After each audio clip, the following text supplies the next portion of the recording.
Show me.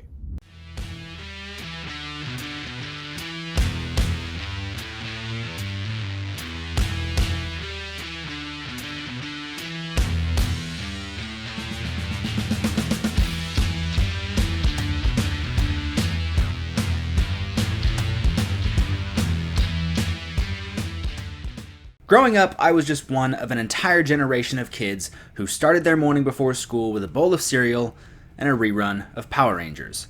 I owned the white clamshell VHS copy of Mighty Morphin Power Rangers the movie, and I had those VHSs of Time Force, Lightspeed Rescue, or Wild Force, back when they just would release like 4 or 5 episodes on a VHS, even though the whole season was like 40 episodes.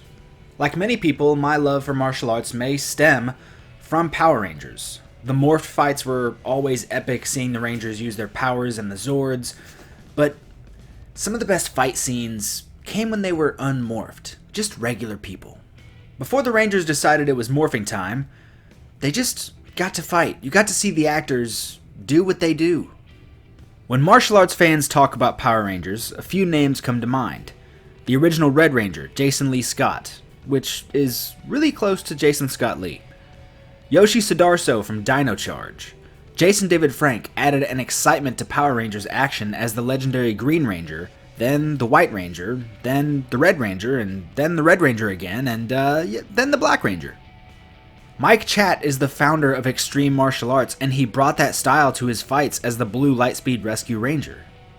And two people who went on to make a film full of absolute insanity, Johnny Young Bosch and Dan Southworth. Both of these men owned our TV screens as their respective Rangers. Johnny Bosch as the second Black Mighty Morphin Ranger, the Green Zeo Ranger, and the first Green Turbo Ranger remains one of the most exciting to watch when unmorphed. Johnny's training in various styles of Kung Fu made him a standout alongside Tommy Oliver himself.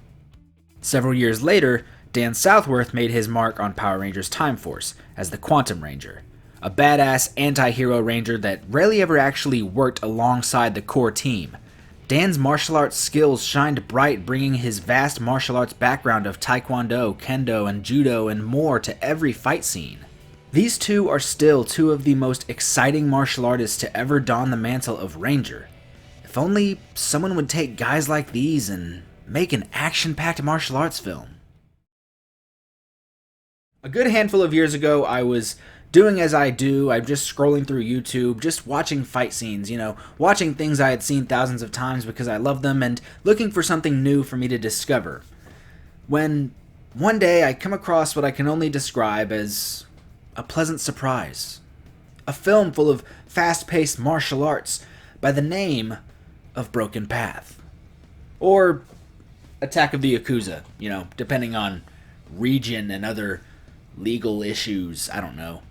Broken Path came out in 2008 and was written by Michael G. Cooney, a man who has had a rather strange career in the industry, but in a handful of years would also have written Man of Tai Chi. This film's director brings with him one of the most underappreciated stunt teams in the action world, Alpha Stunt Team. Koichi Sakamoto is a martial artist, director, producer, and stuntman who cut his teeth working on American martial arts films and Power Rangers throughout the 90s. He remains working in the tokusatsu world today, directing countless genre films and shows such as Kamen Rider and Ultraman.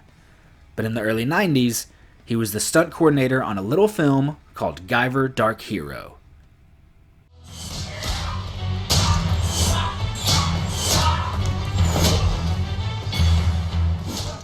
A mostly boring film, but when it comes to the action, there is maybe no better version of American-style tokusatsu. The fight scenes are crafted to perfection and help make a movie most people would ignore but remains a serious gem for action fans.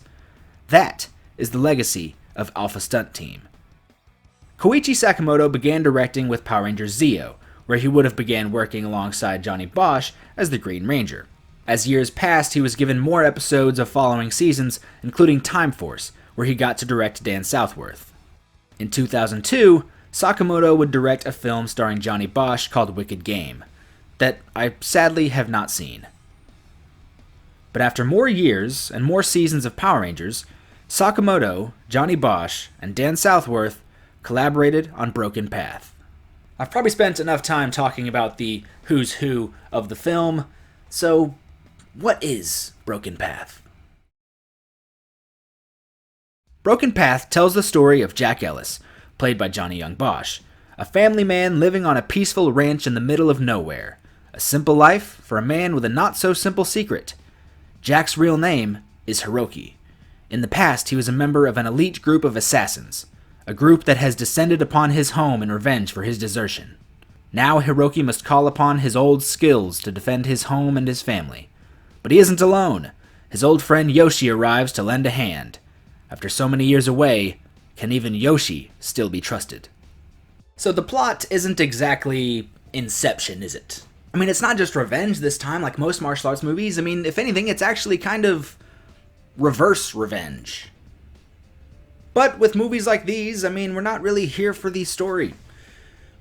Or the acting, for that matter. I mean, a couple of the performances in this movie could really, they could peel paint off walls. They're bad.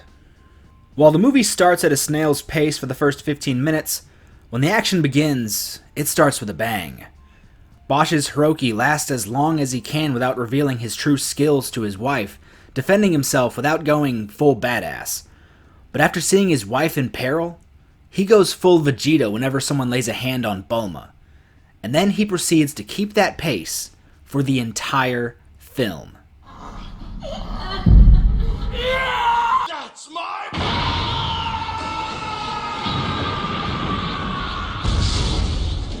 Bosch brings a physical ferocity akin to his voice performances in various anime. Each kick, punch, or flip feels like his voice performances jumping off of the screen. But Bosch isn't the only one giving it 110%. The Alpha stunt team members put the work in to prove that they are some of the best in the business. Their martial arts are impeccable and they bump like students of the 80s Hong Kong cinema.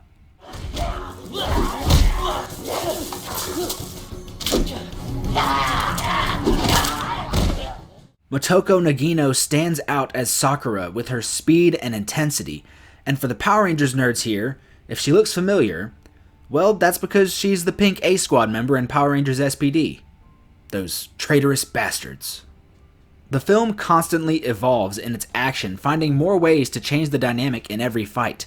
Simple hand-to-hand fights get better with more people, epic knife work, some light parkour, and halfway through the film has the glorious addition of Dan Southworth's Yoshi. Southworth and Bosch team up against the assailants with awesome double-team maneuvers, and where Bosch is faster and more graceful with his movements, Southworth's style feels more like a skilled powerhouse. Something must also be said about the gore level of the film. Sakamoto clearly either had no idea or didn't care how blood works. Quickly into the action, our hero is spitting up blood. Characters are getting stabbed and slashed, bleeding 1 minute and not the next. And when they bleed, they stream. The number of wounds and amount of blood loss Bosch's Hiroki suffers should leave him hospitalized and in a coma by Act 3. But blood loss isn't the only kind of bodily harm suffered in the film. Limbs are severed and heads are twisted 180 degrees. Injuries that don't make any sense. And I love every minute of it. Broken Path can't be discussed without talking about the finale. In the end of all that crazy action culminates in a simple one-on-one fight. Hiroki versus Yoshi. Bosch versus Southworth. Ranger versus Ranger. Hell, Virgil versus Nero. Kenshi versus Kung Jin.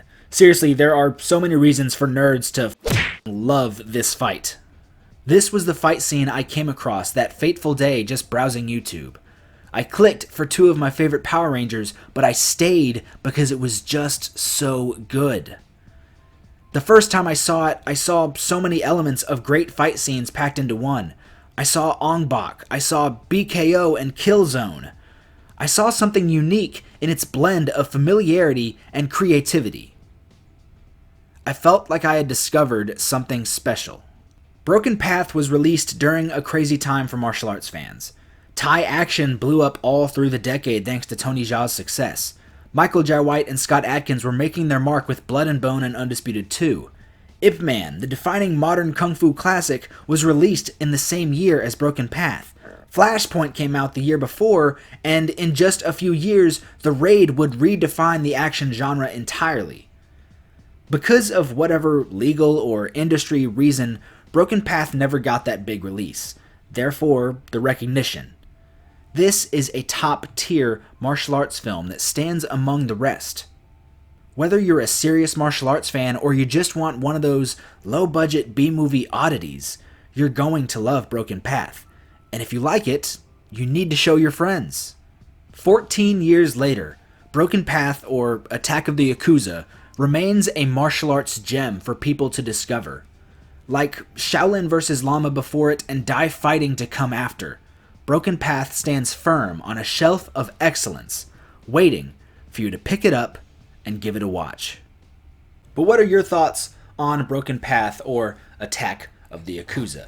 If you're curious about how you can get this movie, it's kind of hard to find. I got my copy. I ordered it on Amazon. It is actually a German release under the title Attack of the Yakuza, but it is pretty much Region A. I've played it on everything but my actual region-free player, so it works. That is a good way to get your hands on it. I recommend you do. It is a great film. Tell me your thoughts on it if you have seen it. Are you going to watch it? Tell me your thoughts in the comment section on the film Broken Path. Your favorite fight scene? Who's your favorite ranger? Tell me those things in the comment section down below. Don't forget to like, share, and subscribe. Head over to Facebook, where there is the Martial Arts Film Freak Facebook page, Instagram, Martial Arts Film Freak, Tristan_Glover on the Twitter, and Martial Arts Film Freak on TikTok. Thank you so much for watching, and have a good day.